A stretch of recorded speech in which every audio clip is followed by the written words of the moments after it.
रक्षा करता है।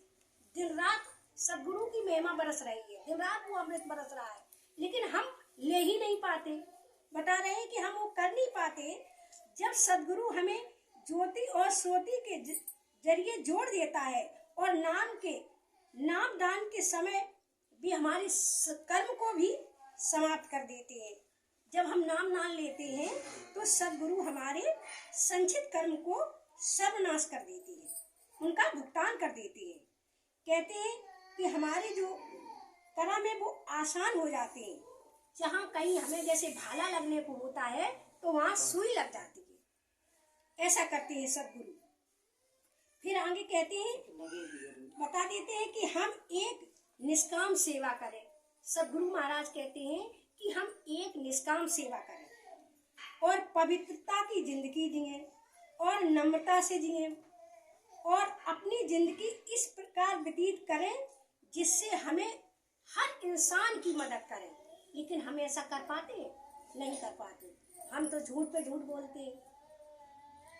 लेकिन परमात्मा कहता है कि अगर आप पाप भी करते हो, अगर उसको भी अपने मुख से बयान कर दो, सच बोल दो, तो भी आप पाप से मुक्त हो जाओगे।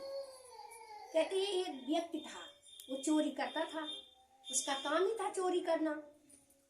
तो रात के समय 12 बजे वो चोरी करने के लिए घर से निकला और जब वो चोरी करने के लिए निकला तो एक संत उसी रास्ते में मिल गए।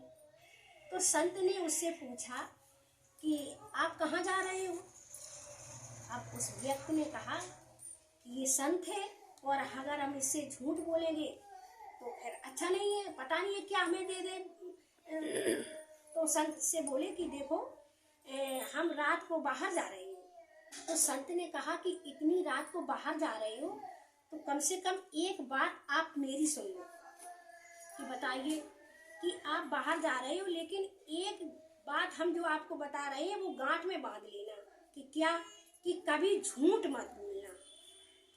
अब तो वो उसने व्यक्ति ने कहा कि मैंने तो अभी हाल ही से संत जी से झूठ बोला, हम तो चोरी करने के लिए जा रहे हैं और हमने बोल दिया बाहर जा रहे हैं।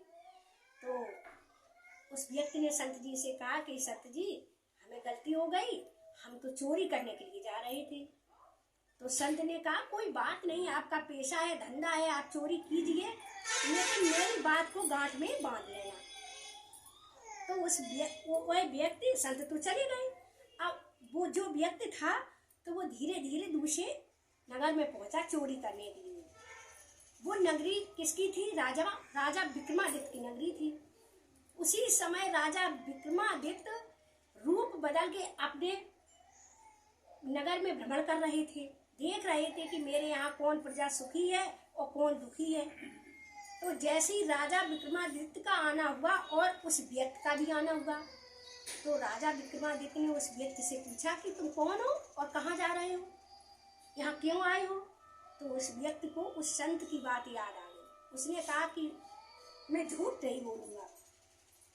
तो राजा से कहा कि मैं चोरी करने के लिए जा रहा हूँ। तो राजा ने कहा कि चोरी करने के लिए जा रहे हो? कि हाँ, कि मैं एक चोर हूँ। तो कि आप कौन है? तो राजा ने कहा कि मैं भी एक चोर हूँ, मैं भी चोरी करने के लिए आया हूँ। तो उन्होंने कहा कि आप भी चोर और हम भी चोर, तो दोनों भाई भाई हो गए। अच्छा ये बताओ कहाँ चोरी करोगे? तो उस व्यक्ति ने कहा कि देखो हम ऐसे कि यहाँ चोरी करते हैं जहाँ कर सके। तो राजा ने कहा आज विक्रमादित्य के यहाँ चोरी कर लो। तो उस व्यक्ति ने कहा कि अरे इतने बड़े राजा और हम उनके यहाँ चोरी करेंगे, और फिर उनके यहाँ हमें मालूम नहीं किस रास्ते से जाएंगे किस रास्ते से आएंगे। तो विक्रमादित्य बोले देखो पहले मैं इनके यहाँ काम करता था और इनके जितने गुप्त रास्ते हैं वो सब हमें मालूम है। अगर आप चोरी करना चाहो तो हम आपको ले चलेंगे। तो उस व्यक्ति ने कहा ठीक है ले चलो। राजा विक्रमादित्य और वो व्यक्ति दोनों चले। अब तो राजा ही थे, उनका घर था, तो जितने गुप्त मार्ग थे उस मार्ग से विक्रमादित्य उस चोर को अंदर तक ले गए और खजाने वाला जो खजाने की कोठरी थी उसे बता दिया कि इस कोठरी में खजाना है। विक्रमादित्य बाहर चले आए और उस व्यक्ति से कहा कि तुम चोरी कर लो। उस व्यक्ति ने चोरी करने के लिए जब वो गया तो इधर उधर देखा, खजाना देखा, तो उसे एक बक्सा दिखाई दिया। तो उसने उस बक्से को खोला और उसमें 5 हीरे रखे थे। तो उसने सोचा कि क्यों ना हम ये हीरे ले लें और मेरा काम हो जाएगा। तो पहले तो उसने 5 हीरा लिए, फिर उसने विचार किया कि हम 2 लोग हैं और 5 हीरे हैं तो बांटने में हमें तकलीफ होगी, आधा आधा कैसे बांटेंगे। तो उसने 1 हीरा उसी में छोड़ दिया और 4 हीरे ले लिए और आ गया राजा के पास। जब राजा के पास आया तो उसने कहा, देखो मैंने 4 हीरे लिए हैं, 2 तुम ले लो और 2 हम ले लें। राजा विक्रमादित्य ने कहा ठीक है। वो चोर अपने घर चला गया और विक्रमादित्य भी अपने घर चले गए। जैसी सुबह हुई तो विक्रमादित्य ने अपने सैनिकों से कहा कि देखो हमारे यहाँ चोरी हुई है और चोर का पता लगाइए कहाँ चोर है। तो विक्रमादित्य के सैनिक थे, पता लगाने लगे। पता लगाते लगाते उसी चोर के पास पहुंच गए। उस चोर को दरबार में खड़ा किया गया, पेश किया गया। तो उस चोर ने कहा कि उस चोर से पूछा गया कि आपने चोरी की है? कि हाँ हमने चोरी की है। कि क्या चुराया?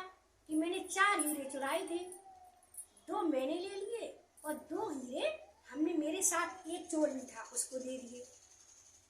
और एक हीरा जो बक्सा में रखा था वो उसके जो सैनिक था जो विक्रमादित्य का, उसने चुरा लिया।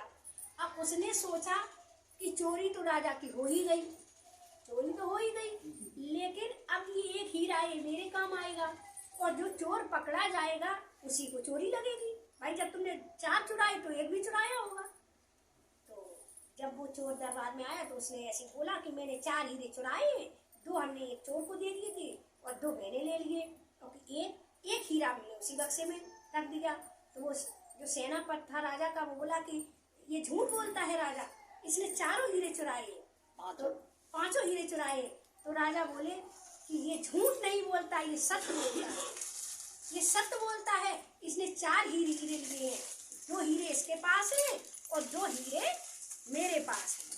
तो 2 हीरे राजा ने निकाल करके दिए और सेनापति से पूछा कि 1 हीरा कहाँ है, उसका सही पता लगाओ।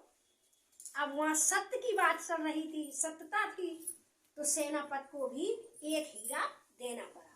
जब 1 हीरा सेनापति ने दिया तो राजा ने सेनापति को तुरंत कारागार में डाल दिया और उस व्यक्ति से कहा कि हम तुम्हें अपने राज का उत्तराधिकारी बनाना चाहते हैं, मेरे कोई संतान नहीं है, क्योंकि आप चोरी तो करते हो लेकिन आपकी सच्चाई के कारण मैं आपको अपने राज का उत्तराधिकारी बनाऊंगा। तो सत्य में कितनी बड़ी ताकत है, बताओ, है कि चोरी भी की, सब कुछ किया और राज का उत्तराधिकारी भी हो गया। तो कहते हैं कि सत्य में वो ताकत है, कोई हरा नहीं सकता। सत्य है तो सत्य कभी झूठ हो ही नहीं सकता। अब मान लो कहते हैं किसी की यहाँ मौत हो जाए तो हम लोग कहते हैं राम नाम सत्य है, कहते हैं, लेकिन अगर कहीं शादी ब्याह हो और तब बोल दियो अगर जब है तो सत्य, बात तो सत्य है, लेकिन बोल के देखियो लकड़ियां न चल जाए, कहे देखो हमारी शादी हो रही और जी हमारा बुरो करना है, क्या कह रही है राम नाम सत्य है और है सत्य, क्योंकि सच्चाई हमेशा है तो सत्य अकेले ठीक है अपनी जगह पे है, नहीं सत्य हर जगह, सत्य हमेशा है। कहते हैं सत्य को कभी झुटलाया नहीं जा सकता, सत्य तो सत्य है, लेकिन सत्य बोलने से सच्चाई हमेशा कड़वी होती है, कड़वी होती है, लेकिन थोड़ी देर कड़वी जरूर होती है, लेकिन सत्य तो सत्य है। तो पार्वती जी से शंकर जी ने कहा है कि उमा कहूँ में अनुभव अपना और हरिभजन सत्य जगत सब सपना है, तो है तो सत्य, लेकिन हर समय की बात है। अगर शादी में बोल दिया तो वही चीज तो कोई तो बात बता रहा है कि अपनी जगह सब थे। तो